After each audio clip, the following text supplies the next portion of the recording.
ओम शांति। आज 18 दिसंबर 2023 आज की साकार मुरली के अनमोल मधुर महावाक्य हैं। बाबा कहते, मीठे मीठे बच्चे, आत्मा और परमात्मा का मिलन ही सच्चा सच्चा संगम अथवा कुंभ है। इस मिलन से तुम पावन बनते हो, यादगार में फिर वह मेला मनाते हैं। आज की मुरली का प्रश्न है, तुम बच्चों में किस बात की बहुत बहुत सियानप चाहिए? उत्तर है, बाबा कहते, ज्ञान की जो नाजुक बातें हैं उन्हें समझाने की बहुत सियानप चाहिए। युक्ति से ज्ञान मार्ग और भक्ति मार्ग को सिद्ध करना है। ऐसे समझाना है जैसे चूहा फूंक भी देता है और काट भी लेता है। तो सर्विस की युक्तियां रचनी है। कुंभ मेले पर प्रदर्शनी लगाकर अनेक आत्माओं का कल्याण करना है। पतित से पावन होने की युक्ति बतानी है। गीत है, इस पाप की दुनिया से। ओम शांति। बाप बैठ बच्चों को समझाते हैं, पाप की दुनिया को कलयुगी पतित भ्रष्टाचारी दुनिया कहा जाता है और फिर पुण्य की दुनिया को सतयुगी पावन श्रेष्ठाचारी दुनिया कहा जाता है। परम आत्मा ही आकर पुण्य आत्मा, पवित्र आत्मा अथवा पुण्य की दुनिया बनाते हैं। मनुष्य पुकारते हैं पतित पावन बाप को, क्योंकि खुद पावन नहीं है। अगर समझते पतित पावनी गंगा है व त्रिवेणी है, फिर पुकारते क्यों है कि है पतित पावन आओ। गंगा व त्रिवेणी तो है ही, उनके होते हुए भी पुकारते रहते हैं। बुद्धि फिर भी परमात्मा की तरफ जाती है। परम परमात्मा, परम पिता परमात्मा, परमात्मा जो ज्ञान सागर है, उनको आना है। सिर्फ आत्मा नहीं, लेकिन पवित्र जीवात्मा कहा जाएगा। अभी पावन जीवात्मा तो कोई है नहीं। पतित पावन बाप आते ही तब हैं जब सतयुगी पावन दुनिया की स्थापना करनी है और कलयुगी दुनिया का विनाश करना है। जरूर संगम युग पर ही आएंगे। संगम को कुंभ भी कहते हैं। त्रिवेणी का संगम है, उसका नाम रख दिया है कुंभ। कहते हैं तीनों नदियां आपस में मिलती हैं। वास्तव में है दो नदियां, तीसरी नदी को गुप्त कह देते हैं। तो क्या इस कुंभ के मेले में पतित से पावन होंगे? पतित पावन को तो जरूर आना है। ज्ञान का सागर वह है। पतित दुनिया को पावन बनाना, कलयुग को सतयुग बनाना, यह तो परम पिता परमात्मा का ही काम है, ना कि मनुष्यों का। यह तो सब ब्लाइंड फेथ है। अब अंधों को लाठी चाहिए। तुम अब लाठी बने हो नंबरवार पुरुषार्थ अनुसार। लाठियां भी किस्म किस्म की होती हैं।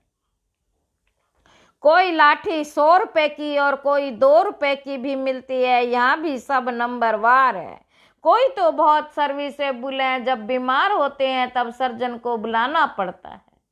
अब यह है ही पतित दुनिया, तुम पावन बन रहे हो कहा जाता है। बाबा कहते, आत्मा परमात्मा अलग रहे बहुकाल। फिर जब परम पिता परमात्मा अनेक आत्माओं के बीच आते हैं तो उनको कहा जाता है संगम का कुंभ।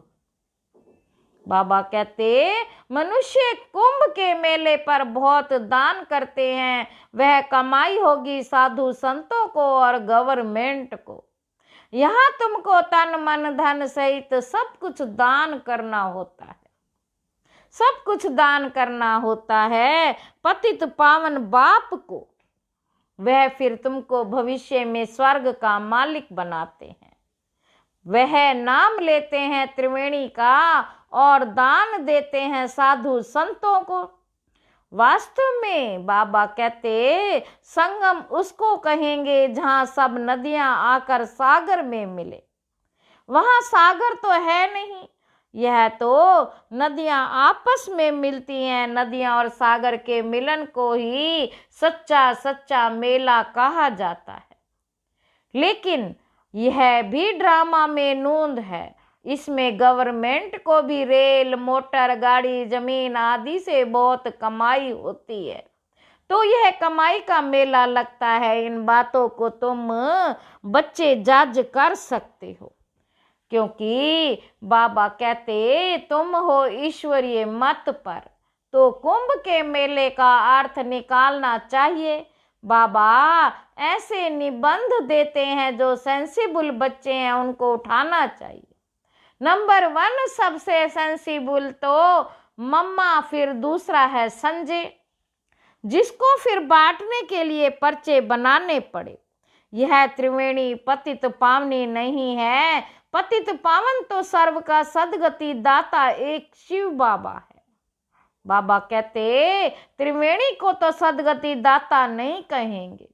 यह नदियां तो हैं ही, आने की बात नहीं। गाते हैं पतित पावन आओ, आकर पावन बनाओ, तो यह पर्चे निकालने चाहिए। बाबा कहते बहनों भाइयों, क्या पतित पावन ज्ञान सागर परम पिता परमात्मा है या यह नदियां? यह तो सदैव है। परमात्मा को तो पुकारा जाता है आने के लिए। वास्तव में पतित पावन तो एक परमात्मा है। आत्माएं और परमात्मा अलग रहे बहुकाल। वही सतगुरु आकर सबको सदगति दे वापस ले जाते हैं। ज्ञान स्नान तो वास्तव में परमपिता परमात्मा से करना चाहिए। बाबा कहते पावन दुनिया की स्थापना परमपिता परमात्मा कराते हैं, तुम उसे जानते नहीं हो। भारत जब श्रेष्ठाचारी था तब उसमें देही अभिमानी देवताएं रहते थे, उसे शिवालय कहा जाता। अब कुंभ पर जाकर बच्चों को प्रदर्शनी लगानी चाहिए समझाने के लिए। समझाना है पतित पावन एक बाप है। वे कहते हैं मैं आता ही तब हूँ जब पतित से पावन बनाना होता है, तो प्रतिज्ञा करनी पड़े। रक्षा बंधन भगवान से ताल्लुक संबंध रखता है, ना कि साधु संतों से। प्रतिज्ञा परम पिता परमात्मा से की जाती है, ना कि त्रिवेणी से है। बाबा हम आपकी श्रीमत से पावन बनने के लिए प्रतिज्ञा करते हैं। बाप भी कहते हैं मैं तुमको पावन दुनिया का मालिक बनाऊंगा। यह है बाबा के इशारे। इसमें सर्विस करने वाले बहुत तीखे चाहिए। चित्र भी और बनाने पड़े, इसके लिए अच्छा मंडप लेना पड़े। तुम्हारे दुश्मन भी बहुत निकलेंगे, कोई समय आग भी लगाने में देरी नहीं करेंगे। किसको झगड़ा करना होता है तो गाली देने लग पड़ते हैं। तुमको तो निरहंकारी बन साइलेंस में रहना पड़े। ब्रह्मा कुमारियां मशहूर तो हो गई हैं, पर्चे आदि जरूर बांट रहे हैं, कुंभ के मेले का खास महत्व रखते हैं। वास्तव में महत्व अभी का है, ये भी ड्रामा का खेल है। वहां से भी कोई का कल्याण हो सकता है, परंतु मेहनत लगती है। कांटों को फूल बनाने में मेहनत लगती है। कुंभ के मेले में प्रदर्शनी करने में भी हिम्मत चाहिए, जान पहचान चाहिए, जो कोई विघ्न ना पड़े। तुमको सिद्ध करना है कि पतित पावन कौन है। मनुष्य पावन दुनिया स्वर्ग को याद भी करते हैं। कोई मरता है तो कहेंगे फलाना स्वर्गवासी हुआ। वहां तो बहुत माल ठाल होते हैं, वहां से फिर यहाँ बुलाकर खिलाते क्यों हो। तुम श्रीनाथ के मंदिर में देखेंगे कितने माल बनते हैं। अब श्रीनाथपुरी और जगन्नाथपुरी वास्तव में है एक ही बात, परंतु वहां श्रीनाथ द्वारे में देखेंगे तो बहुत वैभव बनते हैं। और जगन्नाथपुरी में सिर्फ फीके चावल का भोग लगता है। घी आदि कुछ नहीं पड़ता, ये फर्क बताते हैं। गोरा है तो ऐसे माल और सांवरा है तो ये सूखा चावल। राज बड़ा अच्छा है। बाबा कहते ये बाप बैठ समझाते, श्रीनाथ द्वारे में इतना भोग लगाते हैं तो फिर पुजारी लोग दुकान में बेचते भी हैं। उन्हों की कमाई का आधार भी उस पर है, मिलता मुफ्त में है, फिर कमाते हैं तो देखो कितनी अंधश्रद्धा की बातें। यह है भक्ति मार्ग, ज्ञान मार्ग सतगति मार्ग है। गंगा स्नान से थोड़ी ही सदगति होती है। बड़ा युक्ति से समझाना है, जैसे चूहा फोंक देकर काटता है। बड़ी ही सयानप चाहिए समझने और फिर समझाने की। बाबा कहते कितनी नाजुक बातें हैं। मनुष्य कहते हैं कि है परम पिता परमात्मा तुम्हारी गत मत तुम ही जानो, तुम्हारी गत मत तुम ही जानो। तुम्हारी श्रीमत से जो सदगति मिलती है वह तुम ही कर सकते हो और कोई कर ना सके। सर्व का सदगति दाता एक है। सर्व अक्षर जरूर डालना है। समझाया बहुत जाता है परंतु समझाने वाले तो बहुत थोड़े निकलते हैं। प्रजा तो बहुत बनती रहती है। मनुष्य खुदा के नाम पर बहुत दान पुण्य करते हैं तो एक जन्म के लिए फल मिल जाता है, यहाँ तो 21 जन्म के लिए मिलता है। ईश्वर अर्थ दान करने से ताकत मिलती है। यह ईश्वर को जानते ही नहीं तो ताकत ही नहीं रही। हिंदुओं के गुरु गोसाई तो ढेर हैं, क्रिश्चियन का देखेंगे तो एक है। एक का कितना रिगार्ड है। रिलीजन इज माइट कहा जाता है। अभी तुमने रिलीजन को समझा है तो कितनी ताकत मिलती है। बाबा कहते हैं बच्चे सबको यही वशीकरण मंत्र दो। बच्चों को बाप कहते हैं तुम जहां से आए हो उसे याद करो तो अंत मति सो गति हो जाएगी। बाप को याद करने से ही पावन बन सकते हैं, पाप दग्ध होंगे।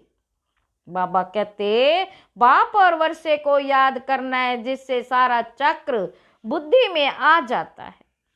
गृहस्थ व्यवहार में रहते देह के सर्व संबंधों से बुद्धि निकाल बाप के साथ जोड़ने का पुरुषार्थ करना है। जो फिर अंत समय भी वही याद पड़े और कोई की याद पड़ी तो सजा खानी पड़े और पद भी कम हो जाएगा तो वास्तव में कुंभ कल्प के संगम को कहा जाता है। जब आत्माएं और परमात्मा मिलते हैं, परमात्मा ही आकर राजयोग सिखाते हैं। वह है पुनर्जन्म रहित। परंतु बच्चे भी समझते नहीं है, श्रीमत पर चलते नहीं तो बेड़ा पार कैसे हो। बाबा कहते बेड़ा पार होना माना राजाई पद पाना। श्रीमत से ही राजाई मिलती है। श्रीमत पर नहीं चलते तो आखिरीन खत्म हो जाते हैं। सजनिया साथ में वह नहीं चलेंगी जिसका दीपक जगा हुआ होगा।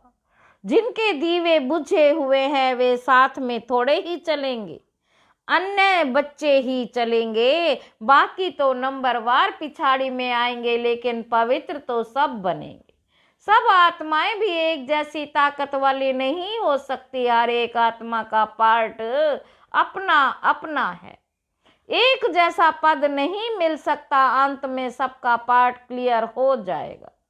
झाड़ कितना बड़ा है, कितने मनुष्य हैं, मुख्य तो जो बड़े बड़े टालियां हैं वह देखने में आएंगे। मुख्य है फाउंडेशन, बाकी तो बाद में आते हैं, उनमें ताकत कम होती है। स्वर्ग में सभी नहीं आ सकते। भारत ही हेवन था, ऐसे नहीं कि भारत के बदले जापान खंड हेवन हो जाएगा। ऐसे हो नहीं सकता। अच्छा, मीठे मीठे बाप दादा व मात पिता के लाडले सिक्की लदे ज्ञान सितारे बच्चों को याद प्यार और गुड मॉर्निंग। रूहानी बाप की रूहानी बच्चों को नमस्ते। हम रूहानी बच्चों की रूहानी बाप दादा को याद प्यार और गुड मॉर्निंग। नमस्ते बाबा नमस्ते। शुक्रिया बाबा शुक्रिया। रात्रि क्लास 24 अप्रैल 1968। बाबा कहते बच्चों को समझाया गया है और धर्म स्थापक कोई सभी का कल्याण नहीं कर सकते। वह आते हैं सभी को ले आते हैं, तो जो लिबरेट कर गाइड करते हैं उनका ही गायन है। वे भारत में ही आते हैं तो भारत सभी से ऊंच देश ठहरा। भारत की बहुत महिमा करनी है, बाप ही आकर सर्व की सदगति करते हैं, तब ही शांति होती है। विश्व में शांति थी सृष्टि के आदि में, स्वर्ग में एक धर्म था, अभी अनेक धर्म हैं। बाप ही आकर शांति स्थापन करते हैं, कल्प पहले मिसल करते हैं। तुम बच्चों को ज्ञान मिला है तो विचार सागर मंथन चलता है, और तो कोई का चलता ही नहीं है। ये भी तुम समझते हो। देह अभिमान के कारण देह को ही पूजते हैं, आत्मा पुनर्जन्म तो जरूर यहाँ ही लेगी ना। अभी तुम समझते हो पावन तो एक ही है, बाप ही गुप्त ज्ञान देते हैं, जिससे सभी की सदगति हो जाती है। बाकी हनुमान व गणेश आदि जैसे कोई होते ही नहीं। इन सभी को कहा जाता है पुजारी। अच्छा, रूहानी बच्चों प्रति रूहानी बाप है दादा का याद प्यार गुड नाइट। रूहानी बच्चों को रूहानी बाप की नमस्ते। धारणा के लिए मुख्य सार पहला पॉइंट है सजाओं से बचने के लिए। सजाओं से बचने के लिए देह के सर्व संबंधों से बुद्धि योग निकाले, एक बाप से बुद्धि योग जोड़ना है। अंत समय में बाप के सिवाय कोई याद ना आए। दूसरा पॉइंट है निरअहंकारी बन साइलेंस में रह कांटों को फूल बनाने की मेहनत करनी है। श्रीमत पर अंधों की लाठी बनना है, पावन बन पावन बनाना है। वरदान है समर्थ संकल्पों द्वारा जमा का खाता बढ़ाने वाले होली हंस भव। जैसे हंस कंकड़ और रत्न को अलग करते हैं, ऐसे आप होली हंस अर्थात समर्थ और व्यर्थ को परखने वाले जैसे हंस कभी कंकड़ को चुग नहीं सकते, अलग करके रख देते, छोड़ देते, ग्रहण नहीं करते। ऐसे आप होली हंस व्यर्थ को छोड़ समर्थ संकल्पों को धारण करते हो। व्यर्थ तो बहुत समय सुना बोला किया, लेकिन उसके परिणाम में सब कुछ गंवाया। अब गंवाने वाले नहीं, जमा का खाता बढ़ाने वाले हो। आज की मुरली का स्लोगन है स्वयं को ईश्वरीय मर्यादाओं के कंगन में बांध लो। स्वयं को ईश्वरीय मर्यादाओं के कंगन में बांध लो तो सर्व बंधन समाप्त हो जाएंगे। अच्छा, ओम शांति।